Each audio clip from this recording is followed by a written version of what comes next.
ఈ భూమి మీద బ్రతుకుతున్న మనందరికీ నిద్ర చాలా అవసరం. ఒక మనిషికి ఎన్ని గంటలు నిద్ర కావాలి అని అంటే 8 గంటలు నిద్ర కావాలట. ఒక వ్యక్తి 8 గంటలు చక్కగా నిద్రపోతే ఆ వ్యక్తి ఆరోగ్యంగా ఉంటాడు అని వైద్య నిపుణులు తెలియజేస్తూ ఉంటారు. ఆ తర్వాత ఎవరైతే పని చేస్తూ ఉంటారో పని చేసేటువంటి వారి సమయం ఎంత అంటే 8 గంటలు. చెప్పండి, 8 గంటలు. 8 గంటలు నిద్రపోవటానికి 8 గంటలు కేటాయిస్తాం. పనిలో ఉండటానికి 8 గంటలు మన సమయాన్ని కేటాయిస్తాం.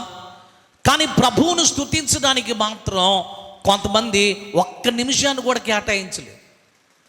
మనం చేయాల్సిన పని ఏంటంటే రోజులో కనీసం అట్లీస్ట్ 1 నిమిషమైనా ప్రభువుని మనము స్తుతించగలిగితే, ప్రభు మన జీవితంలో జరిగించినటువంటి మేలులను ఉపకారములన్నీ కూడా జ్ఞాపకం చేసుకొని కనీసం 1 నిమిషమైనా దేవునికి మనము స్తోత్రములు తెలియచేయగలిగితే, దేవుని మనము స్తుతించగలిగితే ప్రభు మన జీవితంలో అత్యధికమైనటువంటి గొప్ప కార్యములు, మహోన్నతమైనటువంటి కార్యములు ప్రభు వారు మన జీవితంలో జరిగిస్తారు.